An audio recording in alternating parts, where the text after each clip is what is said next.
You are very stubborn and I will show you fire in this school. Try me, old woman. In Queen Esther Secondary School, River State, there was one rule every student understood without being told. Never cross Mrs. Ogune. She wasn't just strict. She was feared.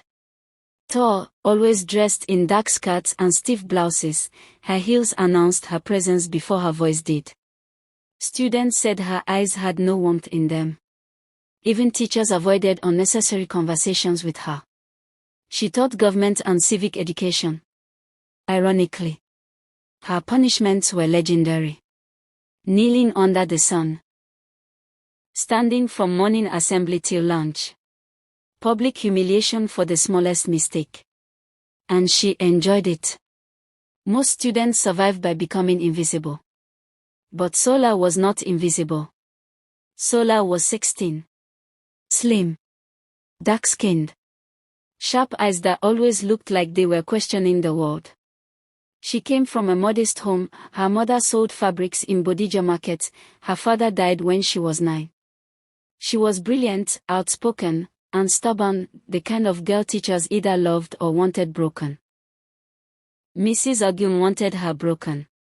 One Monday morning, Mrs. Ogune entered SS2B late, slammed her handbag on the table, and scanned the class like a predator. "Why is this classroom noisy?" she barked. No one spoke. Her eyes landed on Sola. "You," she pointed. "Stand up." Sola stood. "Read section 12 of your textbook." Sola flipped the page and read clearly. Halfway through, Mrs. Ogune interrupted. "Stop. You are wrong." Sola blinked. "More, that's exactly what is written." The room froze. Teachers were not corrected. Especially not Mrs. Ogune. She smiled, a cold, dangerous smile. "So you are calling me a liar?" "No more," Sola said calmly. "I'm saying the book says." Slap. The sound echoed. Sola staggered. Gasps filled the class. Mrs. Ogune leaned close. "Next time, learn respect before intelligence." Sola's cheek burned. But she didn't cry. She looked at her teacher and said softly, "Respect is not fear, Ma." That sentence changed everything. From that day, Sola became a target.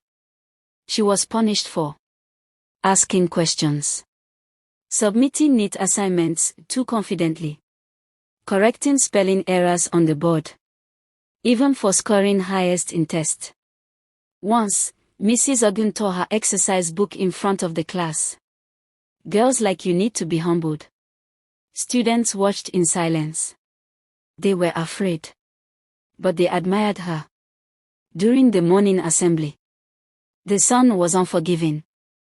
Mrs. Ogune dragged a trembling JSS1 girl forward. "This student forgot her belt," she announced. "She will kneel here till closing." The girl burst into tears. Sola stepped forward without thinking. "Ma, please. It's too hot." The entire assembly gasped. Mrs. Ogune turned slowly. "Did I call you?" "No, Ma," Sola said. "But she's just a child." That was it. Mrs. Ogune exploded. "You think you are the teacher now? Kneel too." Sola looked at the ground. Then she did something no one expected. She didn't kneel. "I won't," she said. Her voice shook, but she stood firm. "What you're doing is wrong." Silence. You could hear birds. Mrs. Ogune raised her hand to strike her again. But Sola didn't flinch. "Go ahead," she said. "But I won't pretend this is right." That was when Mrs. Ogune snapped. She lunged forward and grabbed Sola by the collar. "You think you are mad?" she screamed. "I will break you today." That was the mistake. Pure instinct took over. Sola grabbed the teacher's wrist, firm, fast, and twisted it outward the way her late father had once taught her when she was small. Crack! Mrs. Ogune screamed. The sound tore through the air. Students shrieked. Some covered their mouths. Some froze in shock. The teacher staggered back, clutching her hand. How dare you, she screamed, tears springing to her eyes, not from pain alone, but from humiliation. The prefect shouted, Sola, stop. But it was already too late. Mrs. Ogune, shaking with rage, reached for the cane beside the assembly podium. Before anyone could react, Sola grabbed it first. For 1 second, she hesitated. Then she spoke. All of you watched her beat us. All of you stayed quiet. Her voice broke. Today, let her feel it. She lashed the cane once across Mrs. Ogune's arm. The teacher screamed again. Twice. Not more. Just enough. Enough to shock the entire school. Enough to end fear. Teachers rushed forward. Students scattered. The bell rang wildly as someone hit it by mistake. Chaos. Sola didn't run. She dropped the cane. She stood still as teachers dragged Mrs. Ogune away, still crying, still screaming about disrespect and disgrace. The principal's face was pale. Take her to the office, he said, pointing at Sola. Whispers followed her like smoke. She has ruined her life. They will expel her. She has crossed the line. Even Sola thought so. Her hands were shaking now. In the office, the principal shouted. Do you know what you've done? Yes, sir, she said. I defended myself. You assaulted a teacher. She assaulted me first. Silence. The principal rubbed his face. This school has rules. So does humanity, Sola replied softly. That answer scared him. By evening, parents were arriving. Students had talked. Videos had been recorded.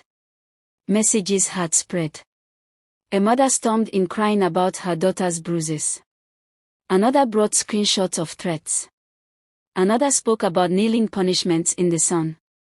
One story unlocked another. And another. The fight was no longer about Sola. It was about years of abuse. Sola was suspended. Not expelled. That alone shocked everyone. Mrs. Ogune was placed on investigation. She never returned to that classroom. Weeks later, the school announced new disciplinary policies.